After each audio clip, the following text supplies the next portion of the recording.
Good evening and welcome back to Italian Military Archives. This evening we have another special guest, which I will bring him on screen right now. We have Matthew Willis, his naval aviation historian, who has recently published a book from with Osprey Publishing.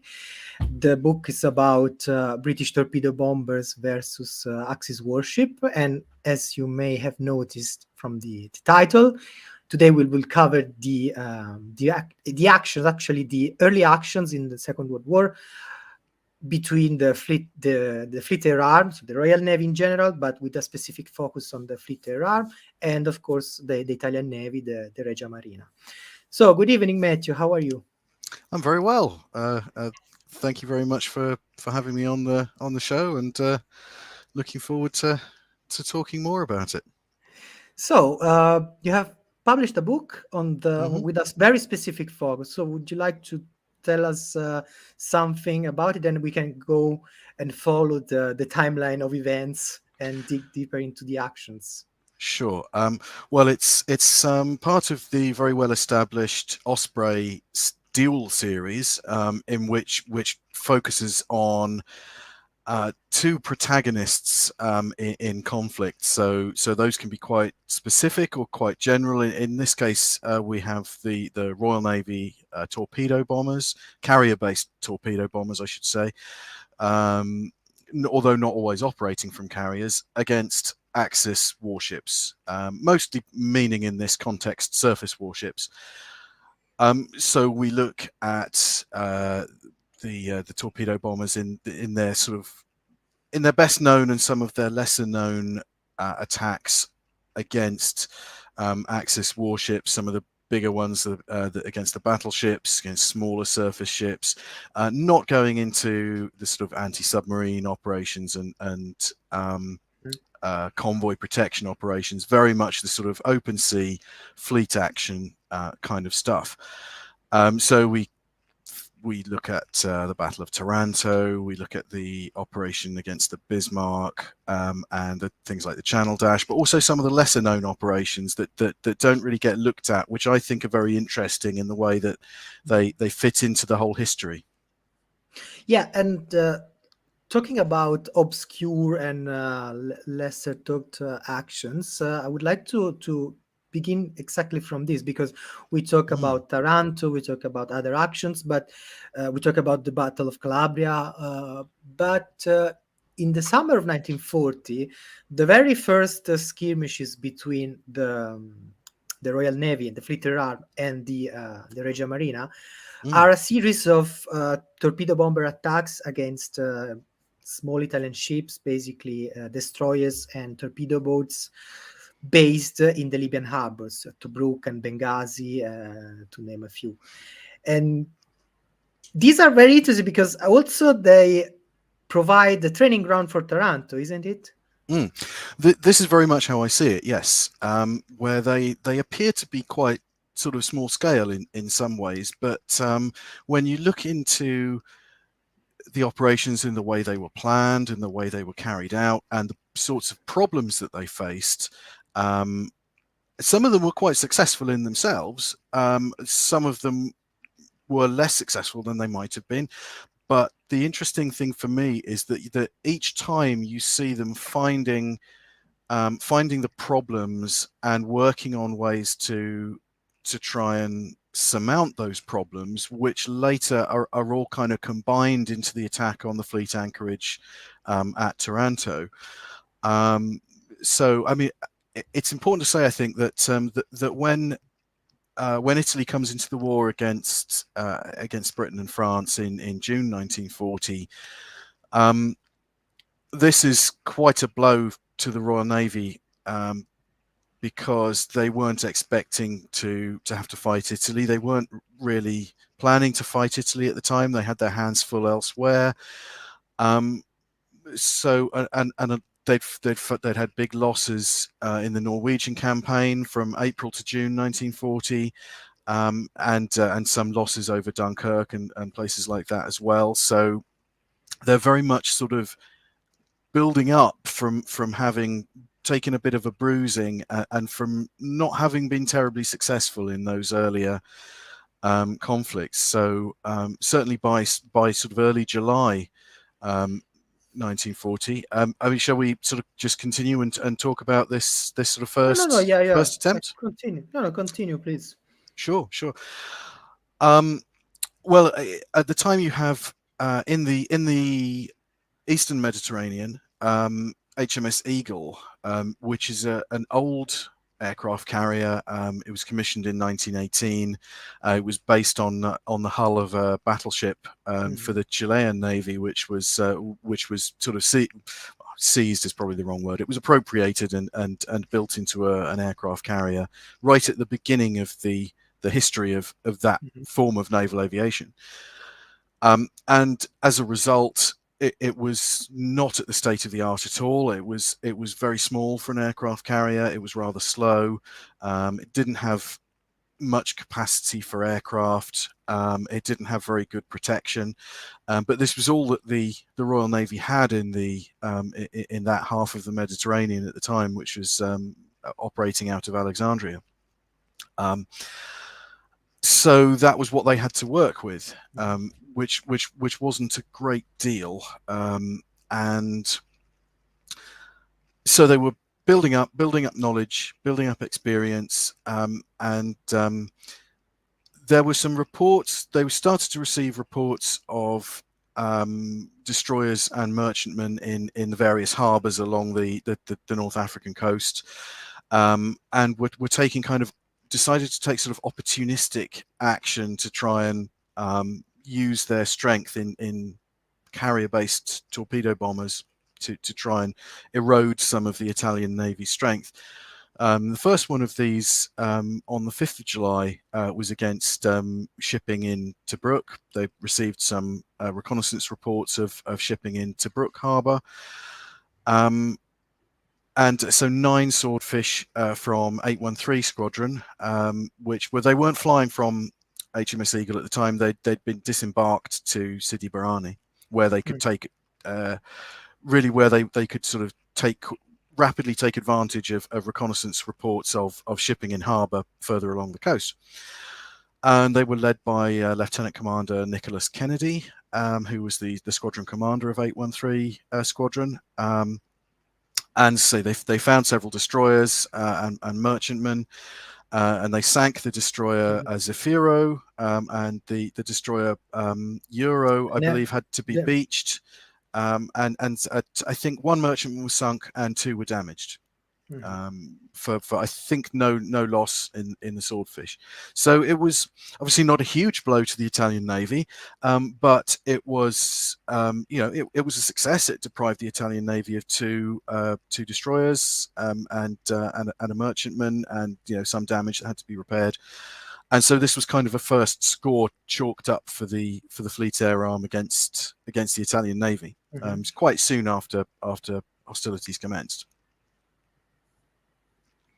Yeah, and you mentioned the fact that 2 destroyers were sunk, and actually Italy entered the war with 59 destroyers. So even 2 sunk in the very early stages of the war, it's a problem because Italy cannot sustain the same level of attrition as the British can do. So at some point later in the war, there will be, let's say, a destroyer crisis, in which they will take destroyers out of the battlefield escort, to escort the convoys destined to Libya. So the destroyers were very, very valuable for the Italian Navy.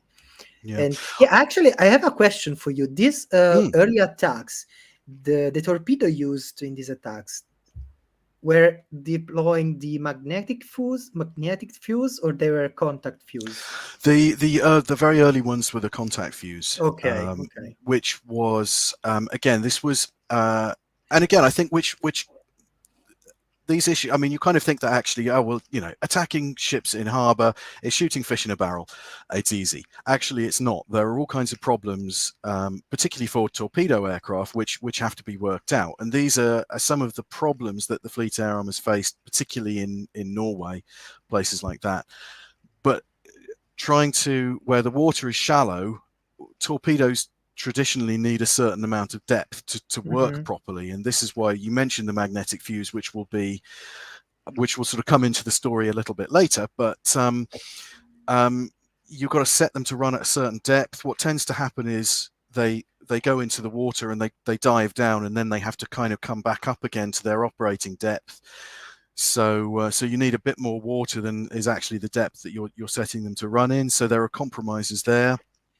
It compromises how the aircraft can drop the torpedo, Mm-hmm. which may or may not make it more vulnerable to defensive gunfire and things like that. So there's a lot of stuff to be worked out, and it's actually, for them to be able to sink two sort of shallow draft ships like this is quite, and again, you have to decide what sort of target you're going for and set the torpedo to run at the appropriate depth, which, if you're hoping to run into battleships, you want the torpedo to be set for, Yeah. significantly deeper than if you're going for a torpedo, going for a destroyer. And obviously you don't want to, with a contact fuse, if you miss, you miss. That's that. So if the torpedo is too deep, or the waves are too deep, and it makes the torpedo run under the shadow, or it might strike the bottom Mm-hmm. and beach. So these are the kinds of problems that they face. Mm. But yeah, at the time they're using the contact fuse, which is reliable, but it compromises the actions quite a lot. Yeah, because I was asking because we often talk about the depth of the shallow waters of Taranto, where I think around 15 meters deep, something like that, in the area Mm. of the anchorage of the of the battleships.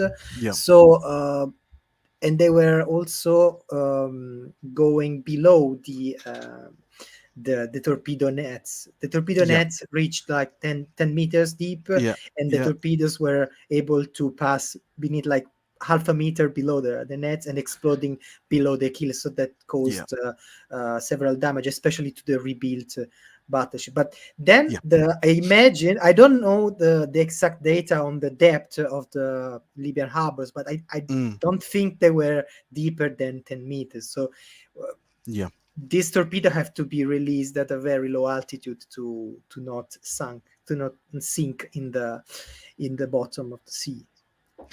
Yeah. And I don't have any. I haven't seen any reports about whether the torpedoes, whether they had any problems with them beaching, which they certainly did in Norway. But I can imagine that was probably the fate of several of the torpedoes that were, you consider you had 9 aircraft, all of them launched torpedoes, and I think in this case it was actually, they probably got something like 5 hits, which is pretty good. So normally you wouldn't, even in an attack on a harbour, a defended harbour, you wouldn't expect to get that many hits. But it was, so 3 to perhaps 4 out of 9 aircraft, which is good going. Yeah. And then so there were several similar raids like this one, some at night, some during the day, which mostly had sort of similar levels of success. So should we talk about Augusta a little bit, or are you still Yeah. because there was a second raid on Tobruk on the 20th of July. So there were reports of but yeah, no, sorry, I see you've got Pancaldo there. Let's talk Yeah. about So Augusta. you said Augusta. Yeah, yeah. I did. I'm jumping around. Forgive me. I have ADHD, so my mind tends to jump from place to place, not terribly helpfully. But just to warn Yeah. you. Yeah, just to give But some yeah, context to our audience, Augusta is a naval base in Sicily, which was attacked, I think, the evening or the day after the Battle of Calabria, right? yeah, that's right. So there'd been a naval engagement, a fleet engagement, albeit quite a sort of short one, but which I dare say we'll come to that a bit later when we're talking about the fleet engagements. But there were reconnaissance reports from an RAF flying boat that that after this battle, a number of cruisers and destroyers had put into Augusta to refuel on their way back to the main fleet anchorage in Italy itself. And this was within range of Eagle's swordfish. So they decided to lay on it. They'd actually earlier in the day they'd missed during the fleet engagement. They hadn't scored any torpedo hits, so this was a good opportunity to try and make up for that that failure somewhat. So they sent again, same commander, Lieutenant Commander Kennedy, 9 swordfish again, which was about as many as Eagle could launch in one go. So they crossed crossed over to Sicily to arrive just after sunset. The idea being that this time they would try an attack in darkness to avoid some of the defensive issues from the gunfire from the ships, the gunfire from the shore, and so on. By this time, however, the Italian Navy had received intercepted radio reports that let them know that the aircraft were on their way. So most of the larger ships had left. There were only 2 ships left in the harbour, which were how we classify them. I'm not quite sure. I think they were probably considered large destroyers by this time. The Navigatori class destroyers were built as esploratori, which is scouts or scout cruiser, but for, let's say, international standards, they were destroyers. But in fact, the Italians themselves, they downgraded them to destroyers in 1938. Right. But they were quite large by destroyer standards, and they had been rebuilt, I think, and modernized. They received the clipper bow. Yeah. But anyway, so two of these large destroyers in the harbour. One was anchored in the middle of the harbour, having refueled. Another one was tied up at the mole, still refueling. This was Ugolino Vivaldi, was the one that was still tied up, and Leone Pancaldo was the one that was anchored. And this raid, I think, is quite interesting for raising some of the problems that would later be addressed at Taranto. Because if you read the reports from the air crews at the time, there's a lot of confusion about what they found in the harbour, and what they did when they were making the attack. So they were all agreed that what they thought they found was one destroyer and an oiler tied up at the mole, which actually was another destroyer, but they misidentified it. The Kennedy, the first aircraft, led his section in. They'd split into 2 sections, and launched his torpedo and saw an explosion, and he thought he had sunk the Pancaldo. In fact, his report had sort of quite lurid sightings of seeing the destroyer break in 2 and sink and so on. And actually his torpedo had missed completely, and it had impacted on a bar or something like that, and had detonated. So he hadn't hit anything. Other aircraft kind of thought they'd torpedoed the ship by that was the Vivaldi, but in fact, again, one of the torpedoes had run into a cliff and blown up. I think one of the aircraft thought they'd seen a submarine entering the harbour, and was looking for targets, couldn't find it, went back to look for the submarine. I don't know if the submarine was ever even there, but and several of the ships couldn't find a target and returned. And then one of the later ones coming in actually then did hit the Pancaldo, which I think he thought it was sinking, or he'd heard earlier, when he came back, he thought that ship had already been torpedoed, and that he was just hitting it again. But actually, as you see from the damage here, it was hit amidships. I think it destroyed all sort of opportunity for damage control, and within Mm. something like 15 minutes, it had sunk Yeah. completely and was sitting on the bottom.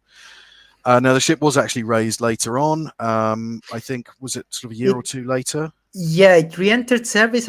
I think at the beginning of 1943, Mm. and I think it saw action during the Tunisian campaign, where it was eventually sunk for the Yeah, the yeah, last time. it was sunk again. Yeah, But it was pretty severe damage that was yeah, done, but obviously not so severe that it couldn't be mhm, rebuilt and put yeah. back into service, albeit sometime later. Yeah, Um, and well, we mentioned the Battle of Calabria, which mm, was, I mean, the raid on Augusta was, let's say, one of the aftermaths of the yeah, Battle of Calabria. So the Battle of Calabria is arguably the largest naval battle fought in the Mediterranean in the Second World War. mm, Uh, I don't know if we do not consider Leyte as a battle, because later I would consider the Leyte Gulf as a series of different engagement. yeah, It yeah. could No, I think be that's fair enough. the biggest battle, naval battle in the Second World War. Maybe Yeah, if we no, but me too is arguably it's more aircraft action, so it's debatable. But let's keep this yeah, discussion. yeah, yeah. No, From a Fleet Air Arm perspective, it's slightly less notable.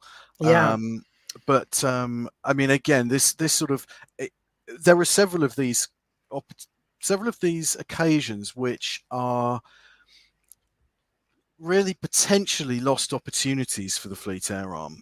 And I think, Mhm. yes, there are lessons to be learned, but they also show the limitations of the Fleet Mhm. Air Arm as it is at the Yeah. time. And I think there is, we talk about Taranto a lot, and we talk about we talk about Matapan, as we'll come on to later, and the sorts of successes that the Fleet Air Arm has. But I think it's important to point out that certainly at this point, certainly in the Eastern Mediterranean, um, really they're struggling somewhat by just sort of having this very small, very old carrier that can only Mhm. operate a very limited number of aircraft. And I think this is something that the Fleet Air Arm suffers from throughout the war, and really Mhm. only is less of an issue right at sort of towards the end of the war, that they're never really throwing enough aircraft Yeah. at a target to guarantee having enough success, I think. If I remember correctly, during the Battle of Calabria, the Eagle flies like 9 torpedo bombers, which attack the Italians. So that Yeah. makes the with the intervention from the Regia Aeronautica, which is a mixed failure, Mm, mm, that makes it the first aero naval battle, certainly in the Mediterranean. in the Uh, Mediterranean, yeah, yeah. and But then you see the contribution to the respective air forces and the fleet aviation. It's, yeah, negligible, as you mentioned before. Yeah, in terms of they claim a couple of hits, they don't actually make any, No. um, and but the because the Fleet Air Arm, the the assumptions that they make is that sort of in good conditions, a an attack of 10 to 12 aircraft should be expected to make one or two torpedo hits. Um, which is reasonable, and that's generally borne out. Obviously, in this case, they're operating 9 aircraft, which is at the lower level. Um, and also, there's a swordfish. They're very slow. They're not very good at covering distance, and they're good torpedo bombers when they reach the target, but they can struggle, particularly against faster ships, which they tend to find in the Mediterranean. Mhm. Italian ships are noted for being very fast for their class, and this does tend to be problematic for very slow torpedo bombers, particularly if they're in a stern chase and it's Mhm. against the wind, and they've got a 30+ knot ship that they're trying to close the distance with.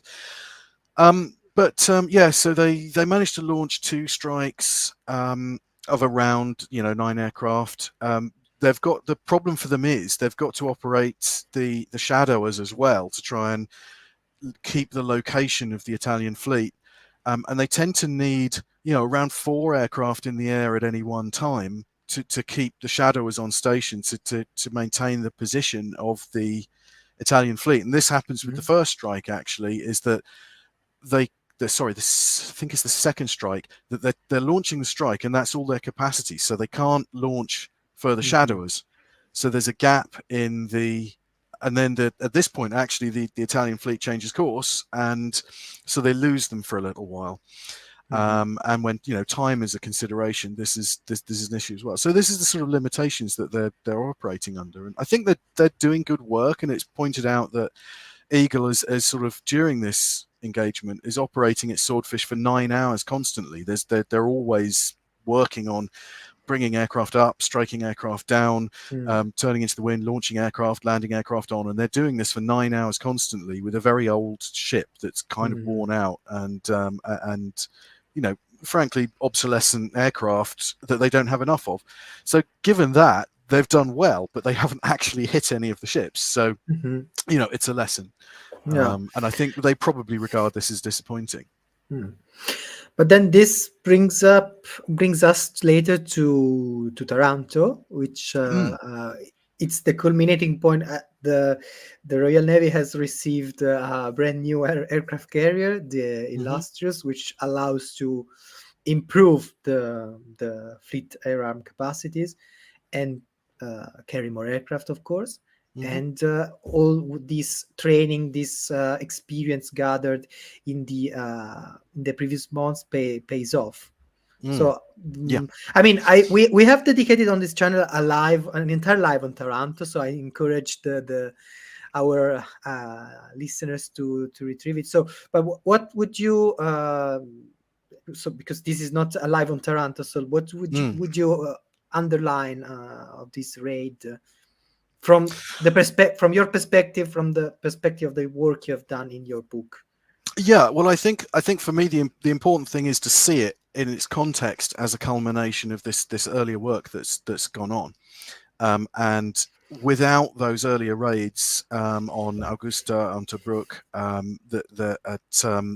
that they wouldn't have experienced the kinds of problems that enabled them to then have, you know, really quite significant success at Taranto, and those were things like illumination. So they realized that they needed some kind of illumination, and then did a lot of work with flares. So at Taranto, you had the situation where you had several aircraft flying along behind the fleet anchorage, dropping flares in order to silhouette the battleships at anchor for the torpedo bombers that were coming in, and that worked reasonably effectively. There was the idea of the intelligence of actually being able to find out where the ships were located and what the defenses were around there, and to put this kind of work in before, you know, earlier in the war there was a tendency to just kind of throw the aircraft out and hope, relying on earlier reports. And I think that was the thing with Taranto, was that once they had the ability to get very accurate and timely reconnaissance reports from the Martin, Maryland aircraft, which had recently become available, which were able to go in and take detailed photographs without being intercepted or being at too much risk from the defences in the harbour. So that was important as well. They also had the long-range fuel tanks, which arrived with Illustrious, which they didn't have before. So I think there are two elements. One is they were building up all this knowledge and experience to be able to put that tactically into operation, and the other thing was they didn't have some of these elements until around September, October 1940 to be able to make this raid on Taranto. And the other thing, of course, is that the defences in the harbour were being built up. So this was essentially a bit of a one-shot deal, where the torpedo nets would have been improved on later on, the anti-aircraft guns would have been improved on later on, the searchlights and things like that. So I don't know at what point, but certainly much after the beginning of 1941, I can't see a raid like this having nearly as much chance of success. Yeah, because the thing with the defenses of the base was that around one third of the torpedo nets that were planned were Mm, actually installed around the ships. Then they opted for a layout of the torpedo nets not surrounding each ship, but mm, just as a larger area yeah, to circumvent the ship. This was meant to allow the battle fleet to set at to leave port quicker, yeah, but this was a drawback eventually for Tehran. And then we mentioned before the fact that the torpedoes were passing yes, beneath the torpedo nets, which were not uh, deep mm, enough, because I mean, this made sense because the Italians didn't know the yeah. magnetic fuse, and Taranto is the first time they used the magnetic fuse, or there were other Yeah. occasions. No, well, it's to my knowledge, it's the first time that certainly the first major occasion on Hmm. which it was used, and they'd only recently become available, certainly in the Mediterranean. So you had Hmm. this duplex pistol they called it, but Yeah, it's a magnetic fuse, and it enables the torpedo to detonate on proximity rather than contact. yeah, And the benefit of this is um, well, the major benefit was seen as being able to detonate underneath a ship where it could break its back, where it would, most warships are essentially unprotected directly underneath. Thank you. Um, yeah. and So you don't have things like the armor, you don't have armor belts, you don't have the Pugliese system, which Mm, was fitted to the Italian battleships. It bypasses all of that, and it can detonate where the ship is most vulnerable. The other thing, as you yeah, mentioned, was the torpedo nets. So you can set the torpedoes to run a little deeper, and they go underneath the nets. I think yeah. in the case of Taranto, actually the torpedo nets weren't quite as deep as the keel of the battleships. I remember that they reached 10 meters 10 meters deep. Mm, The drought of the Cavour and Duilio class battleships were similar. right. The Litorius had a bigger drought, but Mm, I don't remember it by heart. But yeah, the yeah. thing is, Yeah. the in fact you see from the damage that they received, the torpedo hit on the torpedo hits on the Duilio and on the Cavour, they Mm, they explode. The torpedo explodes beneath the keel and causes a lot of damage. yeah. The Duilio is beached. The Cavour, there's an argument between an admiral and the commander. They lose time, and eventually they are Mm, they give the order to beach the ship, not in time. If you see the damage on the Littorio, it actually struck the Pugliese yeah. system. No, the extreme of the Pugliese system with the first hit, while the third and the second hit are hitting areas outside the Yeah. torpedo defense system, but they're not beneath the keel. And maybe Yeah. this is also one factor that in a way facilitated the work of the Italians, because if the damage had if the explosion had occurred beneath the keel, that would have been a bigger problem to raise the Yeah. ship again. Yes. I think, and it would have probably taken greater resources to put it back Mm, into action. yeah. I would imagine. Hmm. Um, but yeah, I think so. And I think yeah, so the hits on the older rebuilt battleships were duplex fuse hits Hmm. that were underneath the keel. The ones on the Littorio were less serious hits.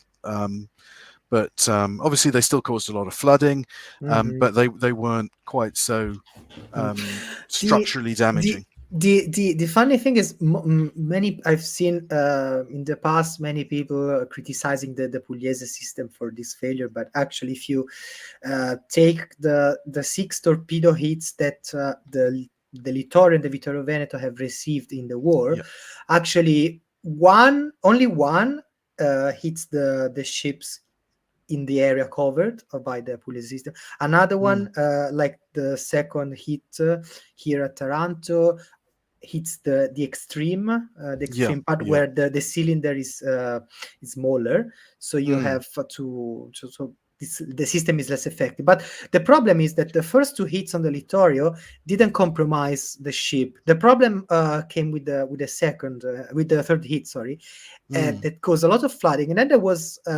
um, let, a small design flaw in the Littorio. So you had some of the electric cables of the pumps, of the water pumps, were not waterproof. So this water infiltration caused a blackout, Yeah. and the biggest pumps on the ship were not able to pump out the water, so they couldn't counter the flooding, and they ordered. They brought the ship to the shallow waters in the north of the bay. This experience actually was very valuable because improved. They fixed these design flaws and proved a good experience for later for Matapan during the action of what we call it Matapan. But it's more a complex Yeah. operation. Where Vittorio Veneto was hit, and we will see it later. The damage control worked perfectly on the Vittorio Veneto, and they were able to put the ship back in action in a space of half an hour or 1 hour. I don't remember. But considering the amount of flooding there was on that occasion, Yeah. and sorry again for jumping ahead. I think for considering that getting them moving again, and at significant speed, and then being able to escape, I think was a real testament to the qualities of the ship and the defense system. But any torpedo defense system becomes it lessens towards the ends of the ship. So I think this is a lot of attacks on the Pugliese system are kind of any torpedo defense system. I think the big issue of it for me is the space it takes up, which is less of an issue for Italian Navy ships anyway. But yeah, because if they have to operate in the Mediterranean, they need less space for the fuel tanks, so they could afford it in a way. And overall, they proved to be resistant ship. I mean, torpedo magnets for sure, but they endured. Yeah, quite. But the fact that in terms of their survival throughout the war, I don't think they did too badly, really.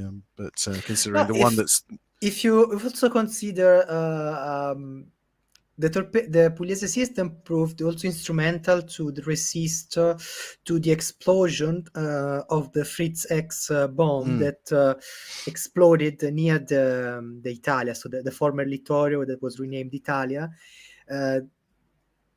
The bomb penetrated the upper deck, then exited from the ship side, and then exploded in the water. And the explosion was very close and caused the cracking of I think 2 sections of the Pugliese system. But then the ship went to Malta, then went to the Great Bitter Lakes, then stayed there for a while.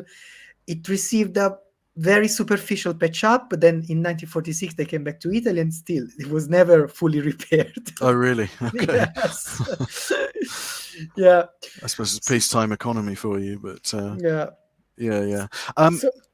The other thing I think is they spread the fleet air arms spread themselves thinner than they needed to. So I think there's always this balance, and you see this with operations later on in the war that that they're trying to sort of maximize the success from the resource that they put into it, and they decide that rather than put torpedoes on all of the aircraft that they send out, that they'll fit bombs to some and try and attack the cruisers in the inner harbor. That decision has received some criticism later on, really seeing as that there was no significant damage done to those ships. They had 2 hits from armor-piercing bombs, but neither of them exploded.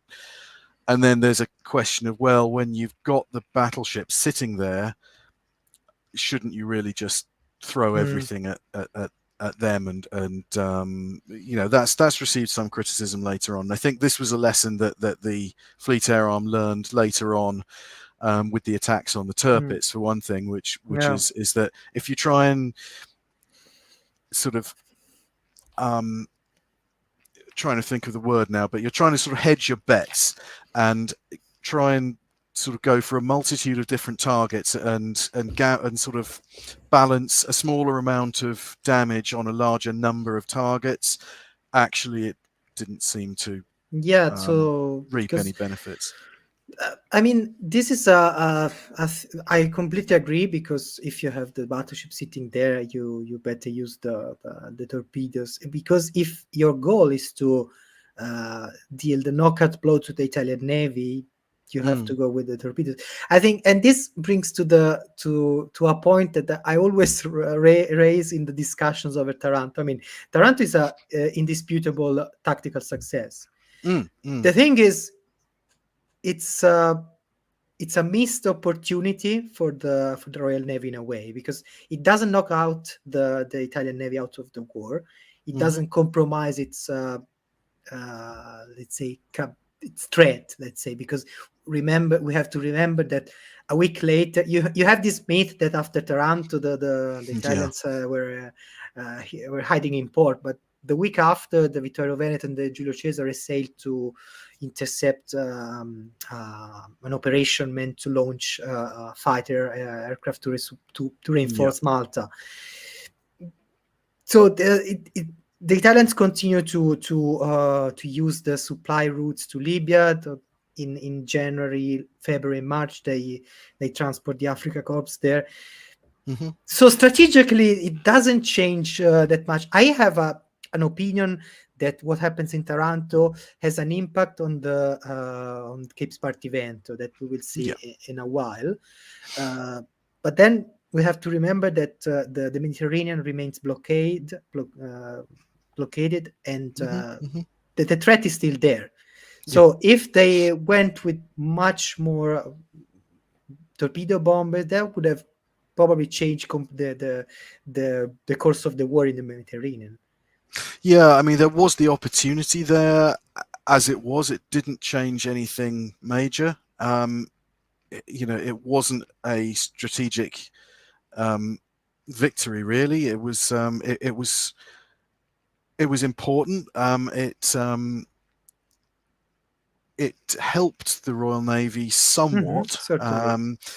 and I think in terms of the later prosecution of the war, it was part of a sort of attritional, grinding down of that. But then, both navies were kind of grinding each other down, Sure. and failing to land a knockout blow. Later on, of course, and also we have the situation, I think, where it's necessary, if you're going to strike a knockout blow, it has to be now, it has to be early for the Yeah. Royal Navy, for various reasons. One of which is, defences at Taranto are improving. Another one is that the Admiralty doesn't really believe that it's possible for sustained operation of aircraft carriers in the Eastern Mediterranean, that they just won't be able to survive for longer than a relatively short period. And this does end up being the case, really, when you think that I mean, Eagle survives, but is pretty worn out and has to go home.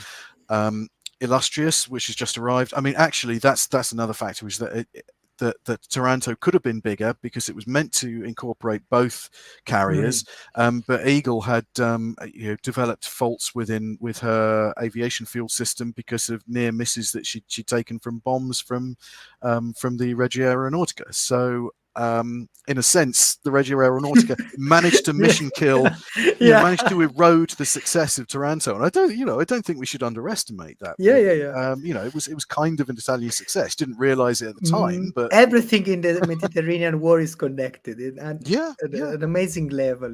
That's so fascinating.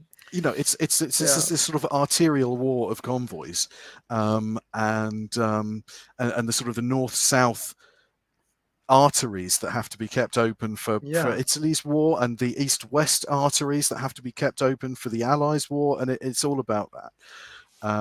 So as you say, everything is connected, and every little action has an impact on things further on down the line. Talking about little actions, we forgot to mention the bomba, We the did, raid on yeah, Goa. and that Yeah, just so occurred to me. Yes. yeah, I wanted to bring it up because I think it's a very interesting thing. So, for those of you that don't know, there was there were actually two attempts to raid Alexandria with human torpedoes before the famous raid of December 1941.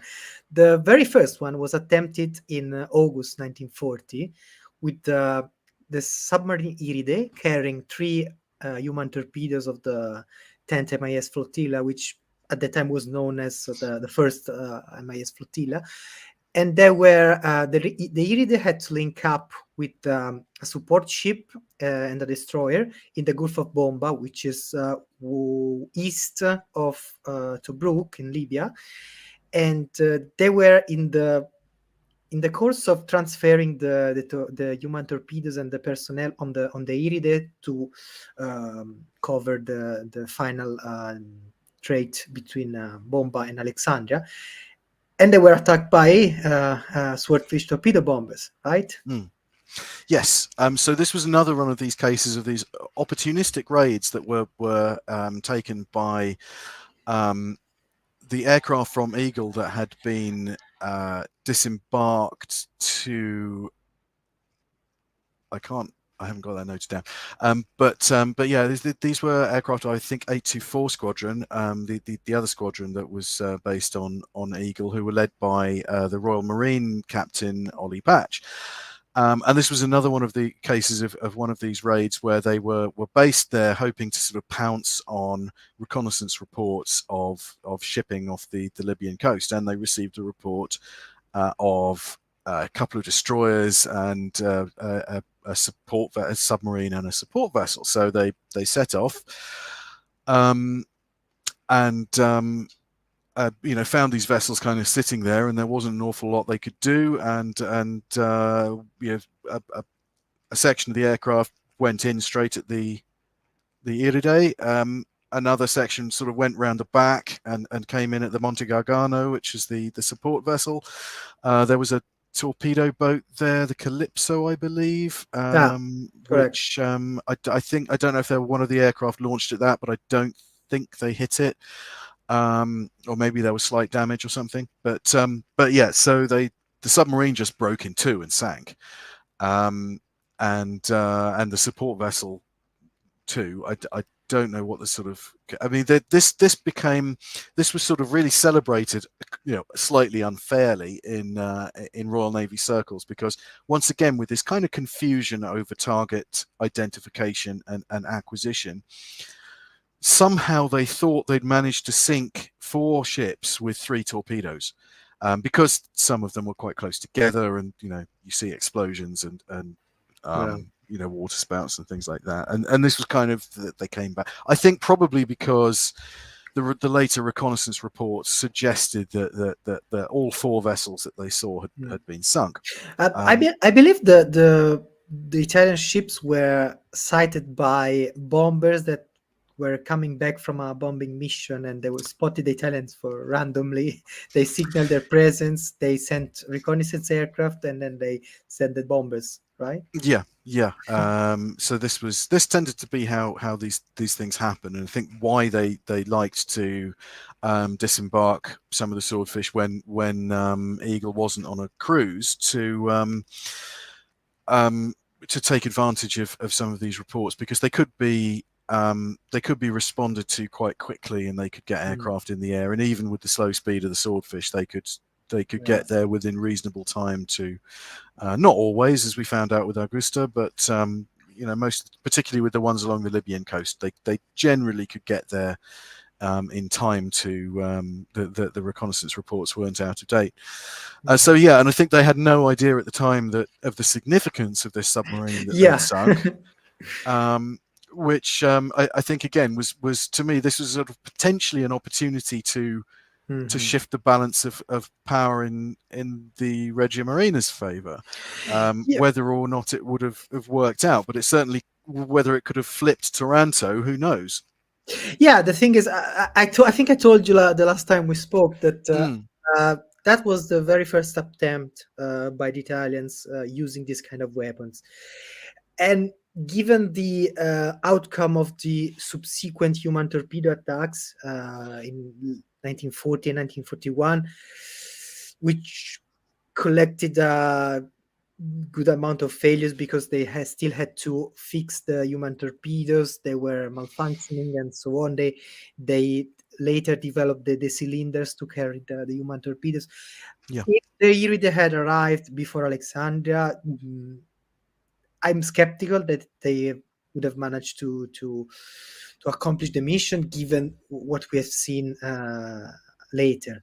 But Mm. you never know. It's an interesting what if. Yeah, yeah, definitely. And I think it's sort of one of those things that actually had it potentially anyway had a Yeah. bigger impact than it appeared. It seems to be like, it's Because a of good course it, success, it, but it means it means that for a Royal Navy you have to move more naval assets to the Mediterranean, and then you are yeah. giving more room for maneuver to German raiders in the Atlantic, so that everything is connected again. Absolutely, yeah, absolutely. And this is, for the Royal Navy, there's this constant sort of shifting around of resources and never quite having enough for what it wants to do. And this is true in terms of carriers and aircraft, uh, as well as in battleships and Hmm. resources like that. And I think there is this. You do get the sense that there's constantly this sort of struggle to try and get enough battleships in the Eastern Mediterranean to balance the Italian fleet. Even after Taranto, this is an issue. Sure. So we made a jump back. Now we make another jump forward, Yeah, and I so apologize. yeah, no, that was my bad. I forgot about the Iride. The So after Taranto, after 2 weeks, there's another clash, which has an aviation side, which is the Mhm. clash of Spartivento. So long story short, there's an operation to move naval forces to the Force H, because Taranto has half the Italian battlefield strength. So the British, since they are overstretched across the Mediterranean and the Atlantic, managed to transfer some naval assets to the west. And there's also a minor resupply operation towards Malta going on. So in the Italians are aware of this. They leave port with most of their heavy cruisers and the only two battleships available, and the two fleets encounter each other south of Sardinia. The From the Italian side, especially after the clash, this was seen as a lost opportunity, because the balance for some was not that much in favor of the British. So the Italians could gamble in this clash. But the thing is, given the directives that Admiral Campioni had, so that he had to engage only on favorable terms, and having in mind what happened 2 weeks before at Taranto with the attacks of the torpedo bombers, he knew that he had two battleships, only one modern battleship, and he was facing an R-class battleship and the Renown, the HMS Renown. So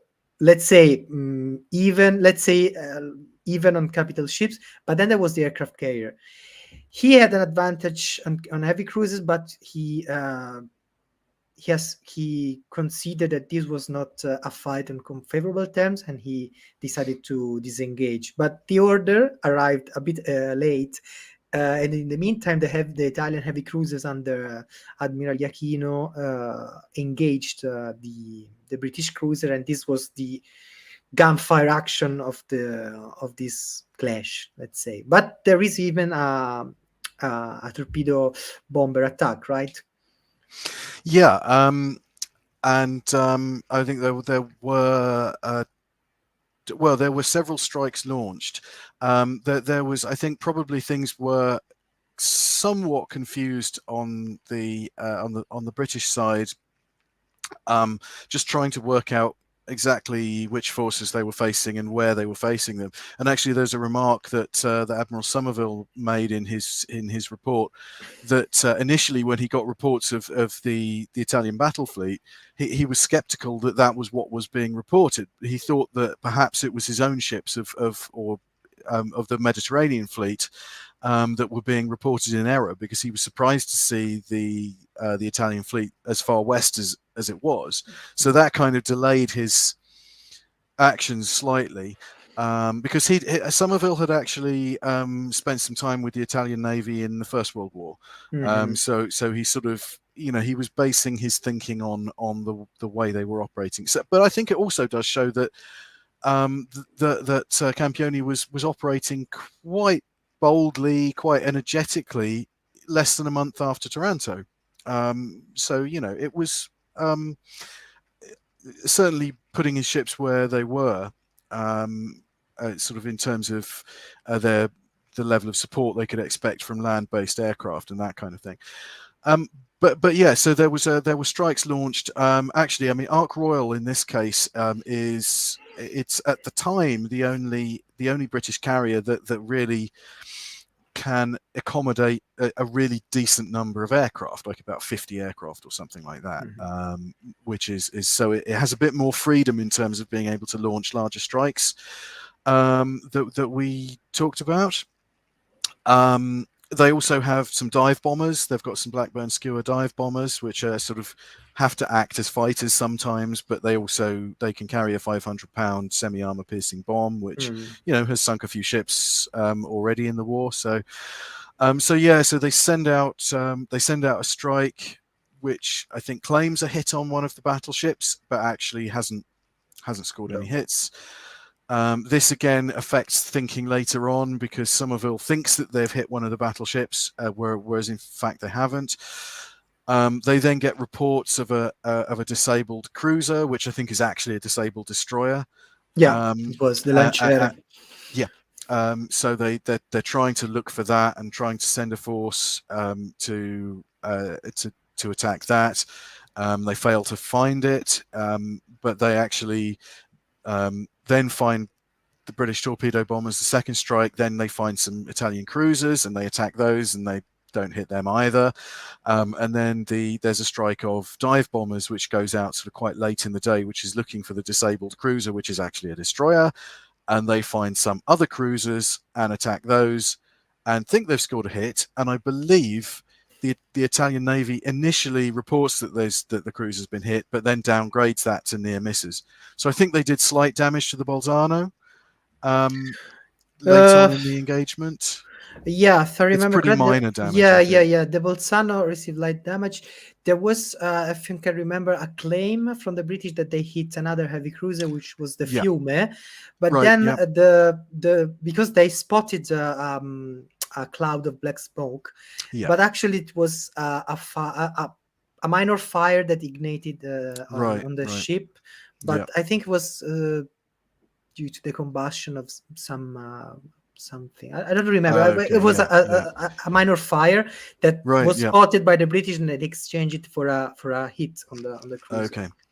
And this is, I mean, there's a hilarious report about the battle from Time magazine, which is really kind of hyperbolic in the way that it's written.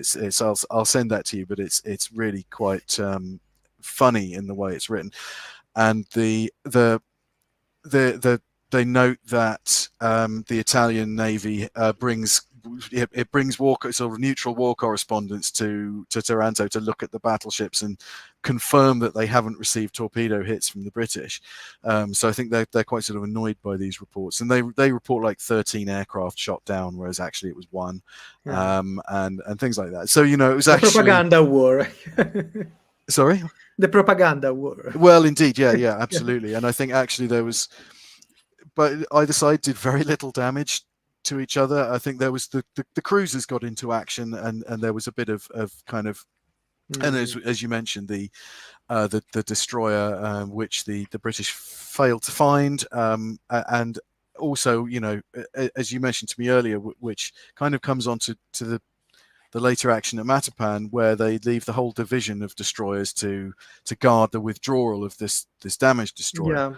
Yeah. And as it turns out, that it's not a problem because the British don't locate them. So there's a lot of kind of groping around for ships, and I think because the Ark Royal hasn't been in as much of this kind of action as we've talked a lot about the Mediterranean fleet over in the Eastern Mediterranean with Eagle and then Illustrious, where they're getting a lot of experience.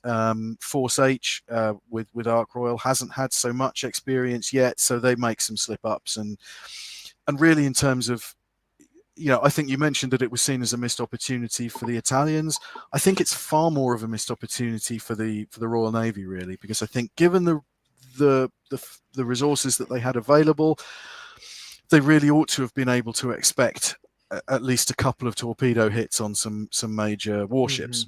Yeah. So I think this is an issue, and that the Ark Royal goes away and they do some much more intensive training, which does then assist them later on against the other Axis side, which we won't, we're not doesn't really come into our discussion today, but again, everything's connected, so we can look at Cape Spartivento and some of the lessons that were learned there that later fed into the Bismarck and some of those actions there. So it's all context. I have a question, maybe about the hardware. Maybe before going to the later operation, we could we could dive a little bit deeper on the hardware. At this point, the British were happy or about the performance of the Swordfish, or they started to realize they needed faster torpedo bomber to strike ships at sea, or mixed views? What was the situation? Yeah, I think there was already a sense from some of these the engagements, particularly the ones in open sea, that the performance of the Swordfish was really hampering the nature of the attacks, and that it was just taking, as I mentioned before, it was taking too long to cover distances, and it was, if you were against fast ships, it was very difficult for them to get into position, because torpedo bombers need to be able to get into the ideal position to attack. They can't just sort of arrive over some ships and see the ships ahead of them and launch the torpedoes. That's, because that won't work. They need to be able to organize themselves. The classic attack is this kind of, I think the Americans call it like a hammerhead attack or something like that, but you have to try and position two forces of torpedo bombers off the bow of the ship that you're trying to attack. The idea is that you try and get the captain to commit to a turn one way or the other before you launch your torpedoes, because what the captain wants to do is to turn into the torpedo attack, so the torpedoes pass down either side of the ship. And so you present a smaller target, and so you're not presenting your flank. But the idea is then that if you can get the captain to turn, and you've got several forces coming in from different directions, when he turns into one attack, he's actually presenting his flank to another attack. So this is how they try and position things. But with a slow aircraft like the Swordfish against fast ships like the Italian ships, it's very difficult to achieve that. So there is an issue, and we have another aircraft coming online around this sort of time. It first came into service around the Dunkirk operation, but operating from land bases, and it's just getting onto the carriers now. So this is the Fairey Albacore, which is a bit of an untold hero of the Second World War. I think it's believe overshadowed by the Swordfish. But yes, yeah, and I think there's a lot of myth making about the Swordfish, which feeds into the narrative about the Albacore. And I think there were a lot of assumptions about the Albacore, that it was a bad aeroplane because the Swordfish continued in service longer than the Albacore, and it continued in production, and it was the Swordfish was the aircraft that went into the Battle of the Atlantic. But actually the albacore, it was 20 miles an hour faster than the swordfish, which actually makes quite a significant difference, certainly in the context of the Mediterranean. It has a bigger range, so it can be launched at greater different distances, and this has quite a significant benefit. It's slightly better. Well, the crew is better protected. They're in an enclosed cockpit, which is less of an issue in the Mediterranean than in other places. But certainly in open cockpits, the efficiency of the crew tends to drop after a long period of time. And one of those raids, actually, that we didn't quite get onto, one of the second one against Tobruk, was that it took they were 3 hours flying over the target, trying to identify and locate the targets. And when you're at night, even in a sort of warmer climate like that, the crews are getting cold and they're getting less efficient, and they're getting less able to carry out their duties. So an enclosed cockpit is actually kind of a big deal for it's not just a sort of it's not just like a kind of modern convenience. It actually does make a bit of a difference. And so I think the albacore actually, its appearance, you see this in some of the battles later on, that its slightly improved performance does actually make a difference. And then I would like to add that the only times when Italian ships were hit at sea by torpedo bombers, one case is Matapan, we will see in a while, by a ferry albacore, and the other case was a Viewfighter flown from Malta that hit the Littorio in 1942. So a very powerful airplane capable of high speed and maneuverability. So a different animal compared to the biplanes. Yeah, very much so. Yeah. And again, it's sort of so it's coming on stream around this time. It's HMS Formidable has come out to replace Illustrious, which was damaged by severe Axis air attacks in January 1941, and was mission killed. Was not sunk, but it really severe damage that really affected it for the rest of the war, and it had to leave the theatre and be replaced by its younger sister, HMS Formidable, which had squadrons of albacores, although so few albacores were available at this point that she had to make good some of her losses with swordfish. So she still had a certain number of swordfish on board, which would take part in some of these operations. I don't remember if this picture is the Formidable or the Indomitable. I don't remember, but it's followed by the Eagle. Yeah, Eagle behind. So that would be in the pedestal operation, I think. Yeah. Probably this is from pedestal.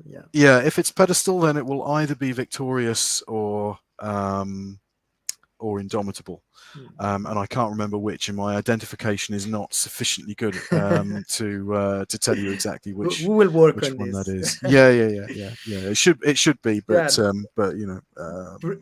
it's a very famous photograph, but I can't remember off the top of my head which of the carriers it is.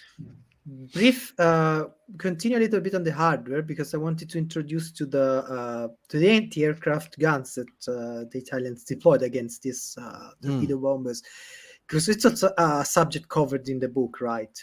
Yes, yeah. We go into the hardware, so we look at the ships, the aircraft, and the weapons that were deployed by both.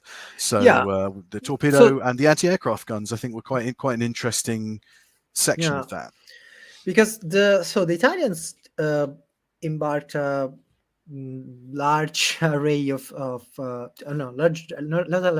different array of guns. These that we have in the pictures are the 37 millimeter Breda cannons, machine guns, because in the Italian Navy jargon they are called mitragliere, which is kind of a heavy machine gun, but they are like autocannons in twin mountings.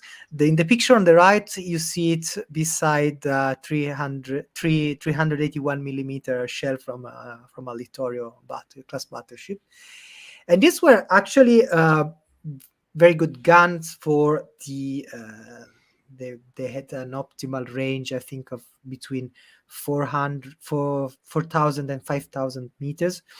So they equipped the heavy cruisers. They were present on the battleships. Later in the war, they began to put it on the destroyers, because the destroyers, of course, carried much lighter guns, and like these are the 20 millimeter machine guns or cannons, however we want to call them, and the uh, all the ships used to carry twin mountings of these heavy machine guns. These are the Breda 13.2 millimeters machine guns, which were the classical anti-aircraft guns mounted on submarines, but also equipped uh, the destroyers and the cruisers. But then, of course, these proved to be not up to the time, as airplanes developed, become bigger, became more resistant, and so on. So these were progressively updated with the 20 millimeter machine guns, and in some occasions the 20 millimeters were or even the torpedo tubes on some of the destroyers were replaced with these 37 millimeter machine guns.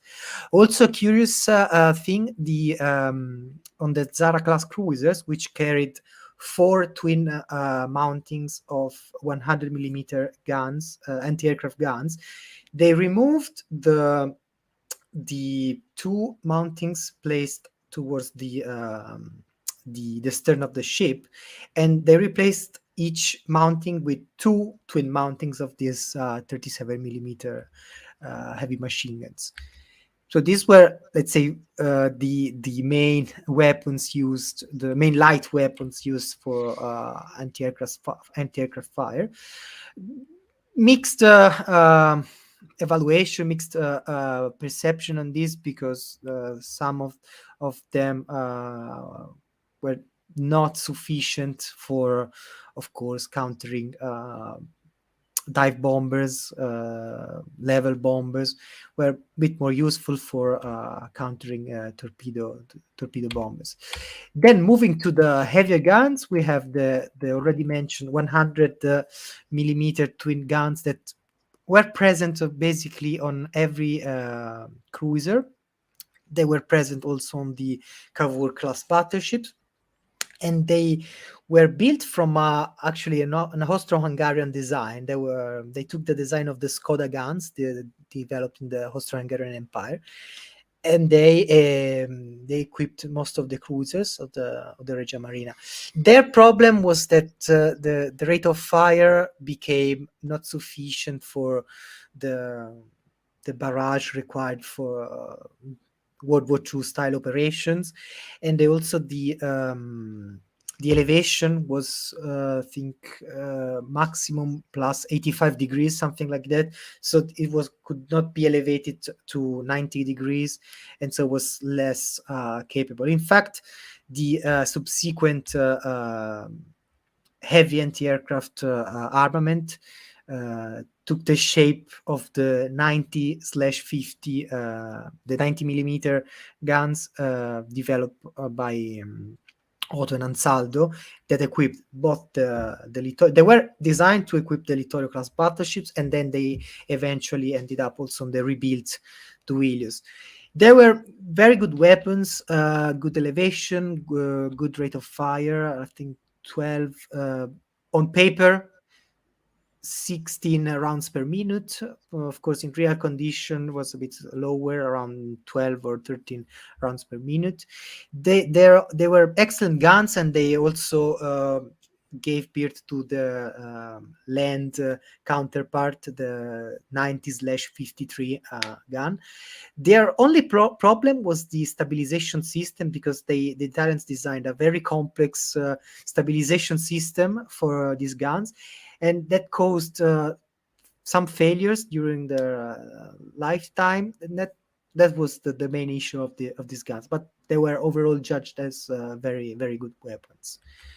I gather they had more trouble on the Duilio class than the Littorios, on the basis that, I think, as you can see on that photo there on the Littorio, they're on raised pedestals. So it's the four guns you can see just sort of below or four turrets you can see just Hmm. sort of below the level of the boat deck, by the funnels, but sort of between the bridge along the funnels. And I think they got very in any kind of heavy sea on the Duilios where they weren't mounted on the pedestals, they were just sighted directly on the deck. That tended to flood all the Mm. turrets and ruin the electrics. And Yeah, I think true. didn't they have the stabilization removed on the Yeah, Duilios? or disable at some Yeah, point. yeah. Yeah. Mm. Yeah, and here actually they're in the process of fitting the barrels. If you see the turrets are there, but the barrels not yet. It's in the Okay. completion of the Litorius. Mm. And then you see above the 90 millimeter gun turrets, you see this deck with the twin 37 millimeter Breda machine guns. And then brief here's a detail of the 90 millimeter guns, and then we pass the 120 millimeter gun. This was the main weapon used on the main armament of the Italian destroyers. It was also used on the Cavour class battleship for for secondary armament. These weapons were obviously not designed for anti-aircraft use, but they could be used for anti-aircraft barrage. Their limitation of obviously was the elevation that was maximum 42 degrees, something like that, and that meant that they could be used only against torpedo bombers flying low, not against level bombing or level bombers or dive bombers. Issues with the ammunition, so they were not the best guns for anti-aircraft use. The thing is, the Italians never realized a true dual purpose gun. They Mm. all they always had the anti-ship version and the anti-aircraft version of different guns.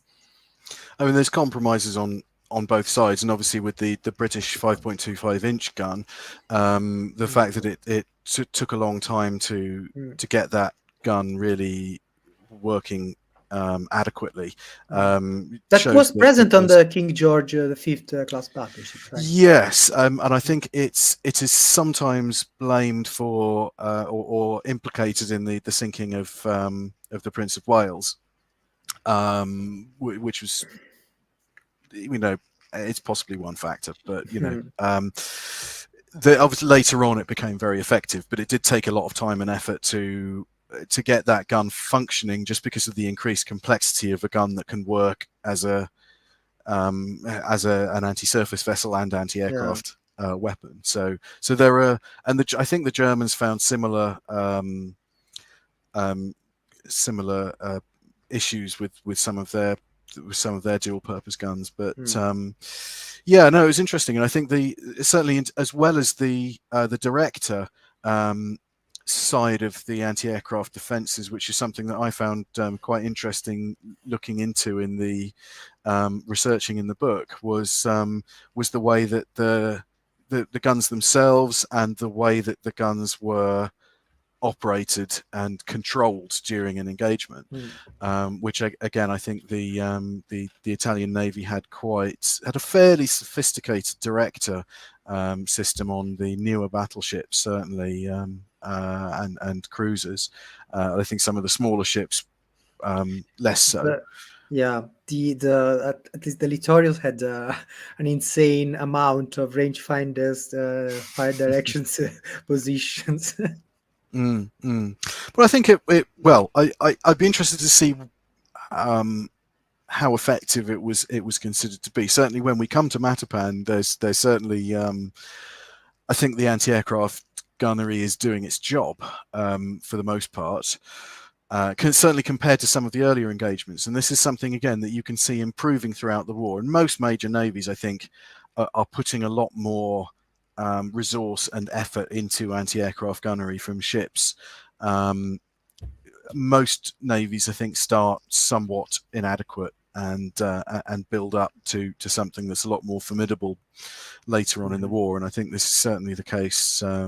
Certainly the case with the Italian Navy. Yeah. But again, nobody's anti-aircraft guns and systems were perfect, but I think they all improved quite a bit. Yeah. So where were we in terms of the? Sorry, no, carry Yeah. on. It's your show. No, no, no. Yeah, we mentioned it many times, so perhaps it's time to talk about Matapan, the torpedo bomber action and its consequences, Hmm. and which I think interesting. And then, yeah, uh, long story short, the I want to say this for the English for the, let's say, the English speaking public. Matapan is much. It's a complicated thing. It's not just the night clash. It's an operation of the Italian Navy to aim at intercepting the convoys running from North Africa to Greece. They venture at sea with a large formation, which kind of compromised the element of surprise, which was never there because the Enigma decryption gave Cunningham the hint that something was going on. Uh, he guessed correctly that it was an operation aimed at hitting the convoys. So the both fleet are at sea. There's an action fought near the island of Gavdos. Actually, this is the day engagement, which is known as the action of Gavdos, in which the Italian cruiser in the first part of the morning they exchange fire with the British cruiser, the light cruiser from of Rear Admiral Pridham Whipple. He runs away because he's facing heavy cruisers. He has only light cruisers, and then the Italians revert their course, trying to reunite with the Vittorio Veneto unseen. And then at some point, there's in the around 11 a.m. There's the second part of the engagement, in which the Vittorio Veneto appears on the horizon, fires on the cruiser. The cruisers run away again. The contact is broken between the two naval formation, and the torpedo bombers appears. So what happens? Yeah, well, in the first strike, I think certainly the perspective from the British side is that when the torpedo bombers arrive, these are the albacores from Formidable, that they save the British cruisers from a potential mauling by Vittorio Veneto, which I think Yakuno he turns and opens the distance slightly on the torpedo bombers appearing. Again, the first strike, no success. I think as usual they claim a hit, but there hasn't been one. So they launch a second strike later on in the day. That's a fantastic photo. That's Mhm. Bolzano, is it? Yeah, that's Yeah, Bolzano. Yeah. yeah. Which I think is I think. Well, I'm not sure what kind of aircraft that is, because there was some swordfish and Albacores. some albacores taking part. Which again, I think this engagement really highlighted the difference in performance between the two, because Mhm. the albacores were mostly able to get into the kind of position that they wanted to, whereas the swordfish were tended to be, certainly on one occasion on the second strike, there was a section of swordfish which just kind of got left behind and had to sort of make an opportunistic attack slightly out of position. But Lieutenant Commander D.L. Stead makes an attack on Vittorio Veneto during the second strike, and Mhm. he presses it home very closely, and he scores a hit, but is shot down as his aircraft sort Mhm. of passes close to the battleship. I believe he Um, releases the torpedo very close, like around 1,000 meters yeah, from the battleship. he presses it home very very close, which is probably the reason he was able to get the hit, but also the reason he was shot down, because he would have Mm. been well within the range of the short range Mm. guns by that time. So yeah, he's shot down. His crew is killed immediately, which then kind of that strike is it really puts a lot of pressure on the British then to try and drive the success home. And so I think Formidable is tries to launch a third strike really into the evening by this point. And also there are some swordfish which are flying over from Malame in Crete. Mm. So just to try and get as many aircraft as possible. I And think they were also attacked by Blenheim bombers. yeah, Maybe, yeah, yeah, there were definitely some I think also from Crete, if I yeah, recall yeah. From correctly. Crete, yeah, yeah. Yeah. So there's some RAF bombers which I think probably don't do an awful lot, but again, it's just seen that when you've got a damaged battleship, particularly one of the modern battleships, there is a lot of pressure then to try and sort of finish the deal, because this is what, again, sort of go into this in a little bit in the book, which is this is the purpose of the fleet air arm, or the fleet air arm, certainly in the early part of the war, is seen as having, and its torpedo bomber force is seen as having two main functions. The first function is to locate the enemy force and continue to report that to the surface ships. And the second part is to try and damage and degrade the performance of the enemy warships in order to make them more vulnerable to the surface ships. The air part, the fleet air arm is not seen at this time as a ship killing weapon in its own right. It is seen as an integral part of the fleet, Hmm. which is intended to cause significant but not fatal damage to, and this is changing, this view is changing as the war is progressing, but this is very much one of the relatively few occasions on which the fleet air arm is doing exactly what it's has been created for, Slowing down the enemy, right? slowing down the enemy, particularly its biggest and most powerful ships. And the Mark 12, the Mark 12 Star torpedo, which is the one that's in use at the moment, is not really capable of sinking a battleship, other than in very lucky, very favourable circumstances. But it's capable of causing some major flooding, just destroying equipment, hampering damage control efforts, that kind of thing. So we've got a situation where Vittorio Veneto, as we've gone into earlier, has taken a bad hit. It's taken on a lot of flooding. Its stern is almost awash, but it's still Mm. capable of moving.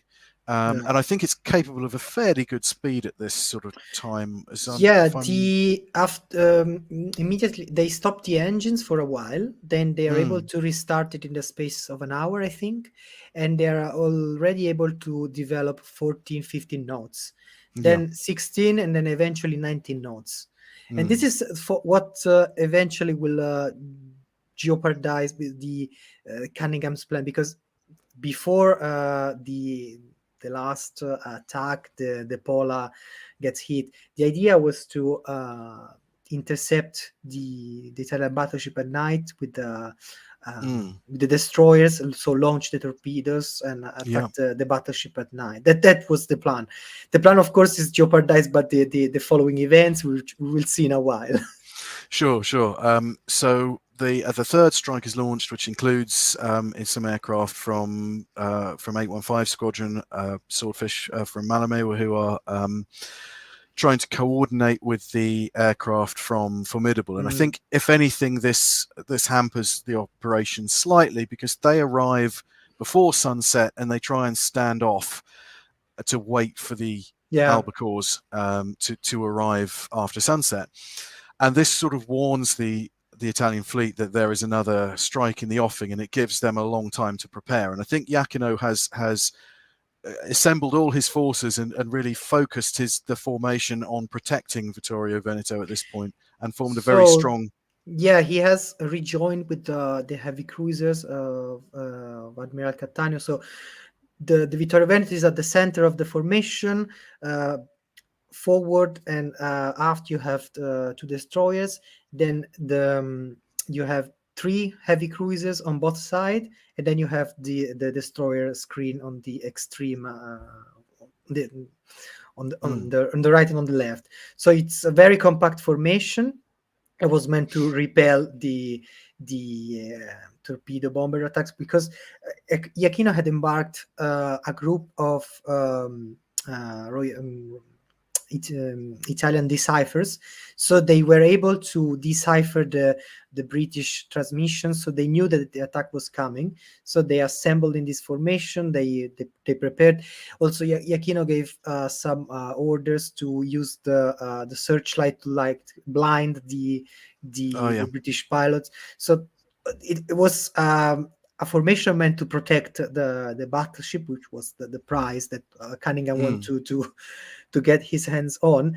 And in a way, it was successful because the no aircraft managed to penetrate the shield. The lucky shot against the Pola occurred because I think the airplane tried to go to fly against the battleship, but then before turning, it released the torpedo, and then it eventually went through and hit the Pola.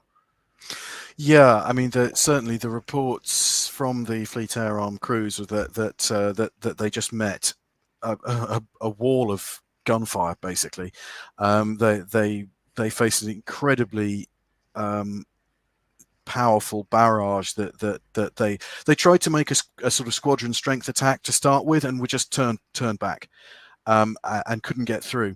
So they had to break up into individual aircraft and try and sneak through and make individual attacks. And this was incredibly difficult, and Yeah.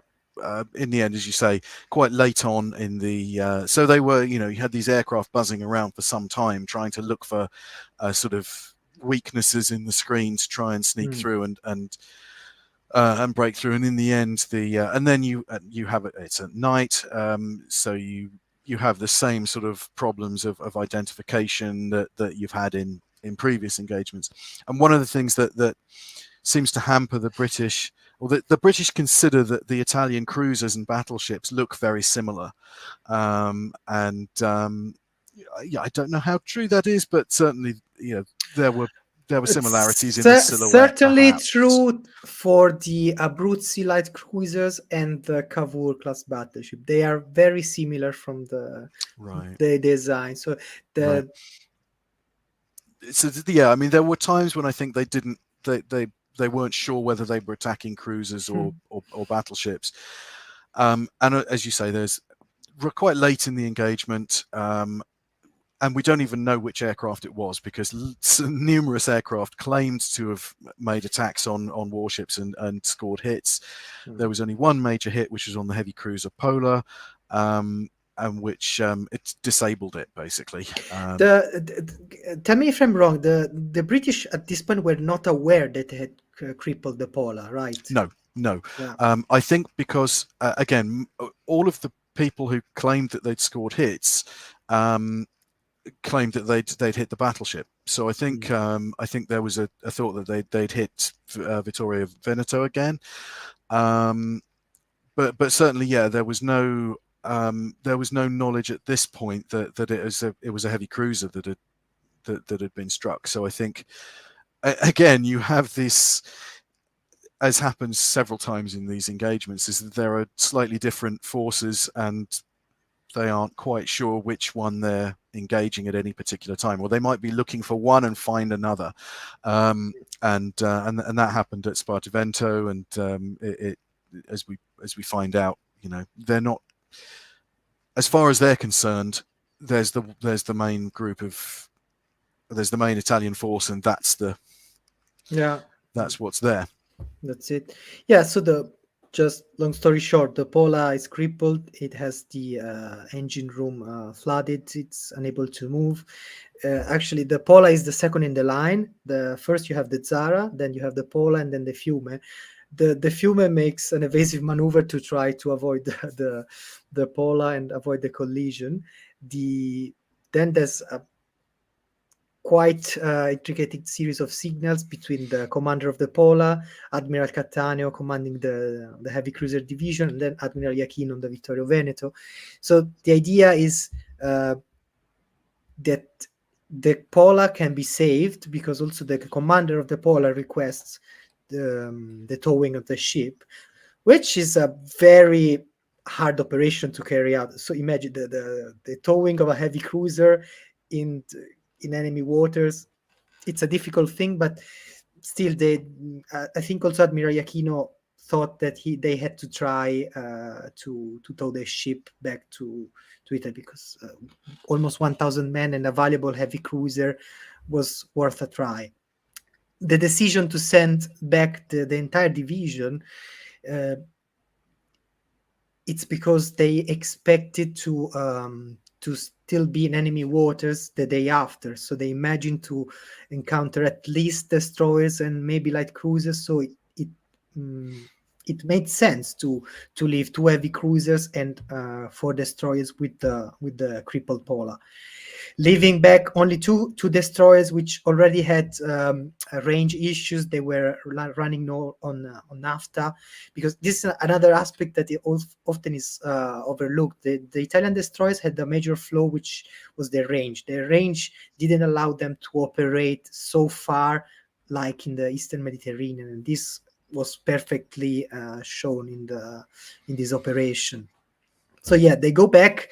They eventually encounter the Royal Navy, because they while searching for the Vittorio Veneto, they spot on radar the Pola immobile at sea, and so this causes Cunningham and all the Royal Navy ships to divert towards the Pola and see what's there. Cunningham believes that it's the Vittorio Veneto hit and immobile, but then they found out it's the Pola.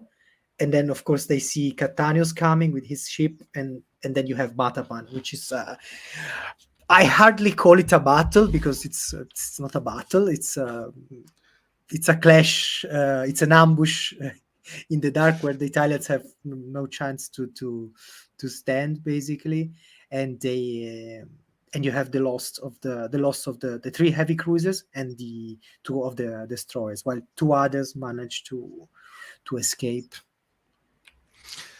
Yeah, and I think the detection of the cruisers on radar was the factor there. Yeah, so obviously then you got 15-inch guns from the battleships against even a heavy cruiser can't really cope with much of that. But Vittorio Veneto got away, which I think has got to be regarded as a success for the Regia Marina, and a failure for the at least a missed opportunity for certainly for the Fleet Air Arm, who'd sort of done their part. They on the other hand, there was a sense that there was a sense of disappointment in not hitting it again. I think circumstances were such that certainly in the evening strike, they would have been very, very lucky to get a further hit on the battleship. But it was almost a sort of, it became a slightly lucky success for the Royal Navy, and it was a consolation that they got three heavy cruisers and two destroyers. But which again is as we've said, is the Regia Marina was less able to make good those sorts of losses than the Royal Navy, perhaps, but. It was the fact that they discovered that secondary force there meant that they were no longer pursuing the battleship, and again it was the main force escaped and could continue to act as a fleet in being. So no, because one of the things that I've seen some years ago, I saw a book published, Matapan, the Trafalgar of the Mediterranean. That's bullshit, because I say it here now. I told you already. Matapan didn't change anything significantly on the strategic level, because the Vittorio Veneto was put back in action in a very short period of time, and then after Matapan, you have many other occasions where the Italian battle fleet ventures at sea trying to stop the convoys at Malta. They are mostly unsuccessful, at least in 1941. But then that's the fleet being is still there. It still attracts significant naval assets to the Mediterranean, and the flow of supplies continues. Of course, then there's the crisis of late 1941. But on a strategic level, that doesn't change that much. The Italians are finally aware that the British are able to fight at night with battleships. They have already seen actions fought by destroyers and light cruisers, but they are not. They are now aware that they can fight also at night with battleships. So they try to be more cautious when operating at night. They were already cautious at night because they knew they were not able to fight effectively at night. This change, but this also kickstarts the very first the not the very first, but the first serious attempts to train for night fighting, also with large caliber guns. They're not go very far, but they try. So yeah, that's my this thing I would like to stress. No, It's that you're surrounded by a myth, also matter, but you're absolutely right. I mean, it's yeah, yeah, it's, I mean, Trafalgar was the destruction of two enemy battle fleets in one engagement, and even that and it that had war a certain, continued for another 10 yeah. years. But yeah, in this case, it doesn't change anything strategically. Yeah, at least you It's could say, you could argue that Trafalgar basically buried all the hopes that Napoleon had for invading Britain, but then still you had the Austrians intervening. But let's not dig deeper in yeah, the yes, Napoleonic Wars. that's a whole other podcast. But yeah, yeah, I mean, the the the aim of the ideal aim of the British is to try and knock out the Italian battle fleet as a viable force, as a fleet in being, so it can have a free hand in North Africa. And I think if it had been able to do that, then the war in North Africa would have been over very quick. Would have been over more quickly in the Middle East, Yeah. North Africa, arguably. Um, and it wasn't. Um, Italy's goal, I think, was to stay in the war. To I don't think there was. Did the Italian Navy ever hope to knock the British out of the Mediterranean completely?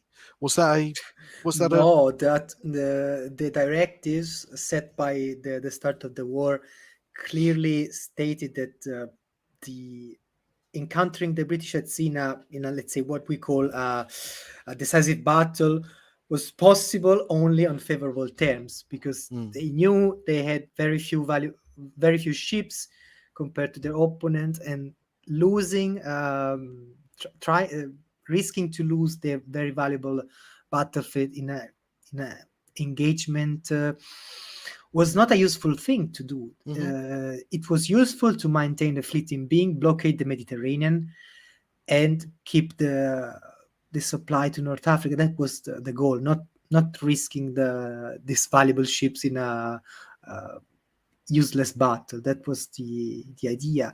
And mm, similar to the because we talked about this already with Alex, the British started to think already from the First World War about uh, hitting the enemy fleet in harbor with what? With torpedo bombers.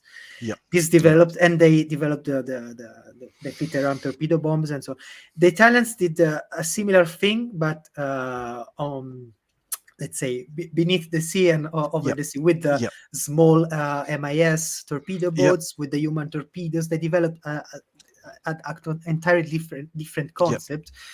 But the Done same capability. yeah, similar capability with the same objective, but using different means, and coming from the experience of the Great War that was Right. developed Yeah. in the interwar years. And And the attacks on the Austrian battleships and so on.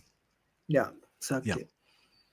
But yeah, Mm, the decisive battle was never seen as a thing that, mm, for mm, instance, on the Battle of Calabria, or we call it in Italy Battle of Punta Stilo, uh, mm, the Italian admirals, they were happy how they.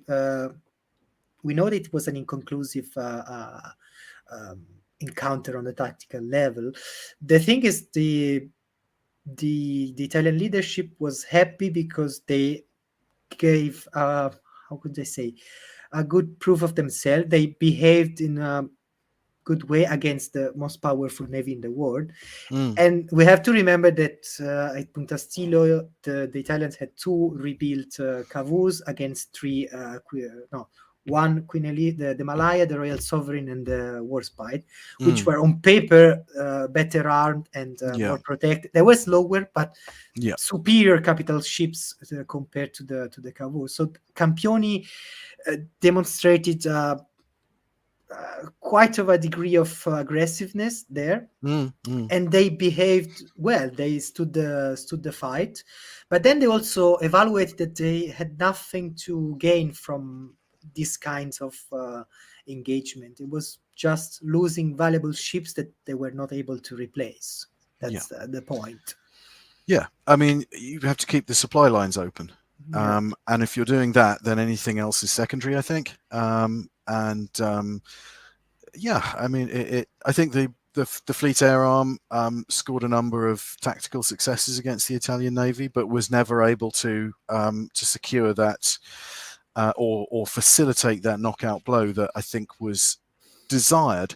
And I think it was potentially in reach on one or two occasions. Mm-hmm. And so, but on the other hand, I think they proved themselves well. There was the capability of, yes, they had intended to do the attacks on the battle fleet in harbour in the First World War. That had sort of become a secondary thing throughout the interwar period, but there was then revived really sort of during the war, and they sort of made something of a specialism of it in the Mediterranean. But then I think also it showed that the time was running out for the carrier-based torpedo bomber in some respects, in that certainly Matapan, the strength of anti-aircraft fire that was able to be put against the third raid in particular, well, and the second raid really, went to show that it was less easy for, certainly earlier in the war, they'd reported much lighter anti-aircraft fire, less accurate and less coordinated. And I certainly get the impression from the Fleet Air Arm perspective that the Italian use of anti-aircraft gunnery was improving steadily throughout that sort of, the first 2-3 years of the war. Which was then eroding their chances for success. Once you then got into things like radar-laid guns later on, then it was almost game over. So there were those chances which were there earlier on in the war, but I think was becoming less. And then you had the survivability of carriers in the Eastern Mediterranean, which once you had, again, very heavy, very specialized anti-shipping forces from both the Italian and the German Air Force, then it became very difficult to maintain a carrier in the Eastern Mediterranean in any sort of meaningful way. And so I think there was a sort of brief golden period that it did achieve a lot tactically, but then strategically it didn't tip the balance in the way that it might have done. Because then, I correct me if I'm wrong, but Matapan is one of the last action that you cover in the book regarding the Mediterranean. Because after Matapan, you don't have any significant engagement of the Fleet Air Arm at least in the Central Eastern Mediterranean. You don't have any more carriers in that theater. You only have the carriers of the Force H coming to support the Malta convoys and so on. So you have some of the carrier-based aircraft are disembarked to Malta, or they're put under RAF control in the Western Desert, and they do good work in the Western Desert. They do good work from Malta against convoys. Again, I think sometimes that's overstated, but they do, they are able to have some success in that role. But as a force, I think against the role of Malta-based airplanes is overstated compared to those planes based in Egypt, which are overlooked, I think. Yeah, certainly the aircraft based in Egypt, that's really underreported on and underappreciated. But again, they're very effective, and I think partly this is, again, we've talked about the prestige of the swordfish versus the albacore. I think because the albacore is in some of these lesser, some of these underappreciated areas, is when it does a lot of its work. Is why it's not seen in the same light as the swordfish. But it's the role as a major force of the battle fleet against an enemy battle fleet is getting much smaller over this time, and really sort of late 1940, first half of 1941 is very much its heyday, and there are some attempts later on. I think the last, as I sort of touch on in the book, the last strike, or the last attempt at a torpedo strike against a major enemy warship, is from the Orkneys against one of the Panzerschiff vessels off the coast of Norway, and they don't manage to make contact, and the opportunity's lost, and that's the last sort of time in the war, really. Against a major enemy warship. But I think for me it's a fascinating period, and the sort of the technology and the tactics, and the way they develop, and it's this sort of relatively brief window which allows this particular weapon to be used in a particular way, and then it's gone. And the Royal Navy sort of pursues it, but then there aren't the targets, and then it's facing different enemies, and then it's I think one of the last uses of the Royal Navy torpedo bomber force in the Mediterranean is actually providing anti-submarine cover to the Italian fleet when it's on its way to Malta, to surrender in 1943, in September 1943. So that's kind of a slight irony that it ends up sort of trying to protect the Italian warships from torpedoes from German submarines. So it's just the irony of war, I suppose. But yeah, it's so I find it really interesting. I think in the book we try and cover an introduction to it to try and give enough detail to be meaningful, but obviously there's an awful lot more that can be said, and can be written, and I think there's a lot more that I want to go and research as a result of it. Those books are very good, I think, at igniting the interest for a topic that of course you can read for ages, and but certainly bring some more light and overshadowed events like the attacks on the Libyan harbors, the bomber raid, those sort of things which are not very much covered in the I think in the English language, but in the general debate. Of course, you have specialists and historians, but then they have to make the effort to bring it to a wider public. Sure. And I think they're seen at all as a bit of a sideshow, whereas to me they're an important part of the wider picture. But yeah, it's I could talk about it all day. Yeah. Maybe one last question, very very quick, because just out of my curiosity, we have Gaudo and Matapan in March 1941, and the action played there seems similar to what the Royal Navy will do with Bismarck in May 1941.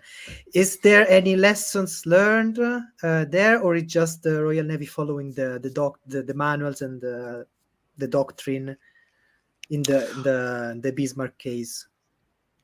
Yeah, I mean, well, I don't know if any sort of lessons were directly transferred from Matapan to the Bismarck operation. Certainly, I think the Bismarck operation can be seen again as something of a distillation of everything that's been learned so far. And I think obviously there were the reports from the senior officers, from the squadron commanders of the aircraft involved. So I'd be surprised if some of that hadn't fed into the thinking around the Bismarck operation. Certainly there in terms of, you had some of the squadrons from Victorious which were actually quite inexperienced but managed to score managed to score a hit and come away with all their aircraft. And in slightly different circumstances, they were facing one ship rather than a fleet with a number of vessels with supporting. I think had there been some escorting cruisers or destroyers, then it might have been slightly more difficult. But certainly in terms of the way they coordinated the approach, again, that was very important to the success of dividing the anti-aircraft fire and forcing the manoeuvring to benefit one group as it compromises another.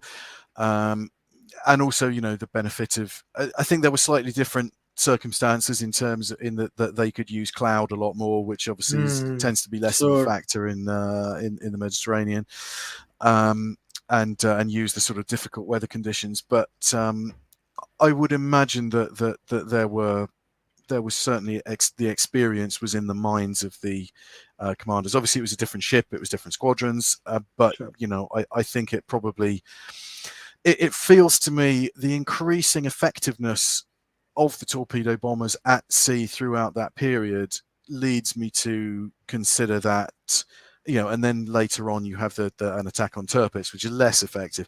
But that certainly over that short period, that the lessons are all being built up and adding to the effectiveness. But okay. I can't answer that straightforwardly. But I would be surprised if it was not a factor. Matthew, thank you very much. That was, time flies. Yes, that was, sorry about that. No. That's I could have stayed here for the entire evening, but then the people watching us could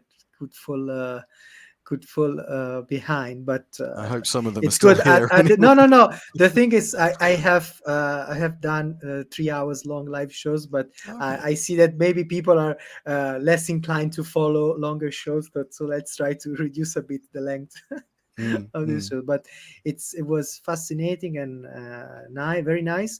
So I will put the link to your book in the description so people can get interested in this topic.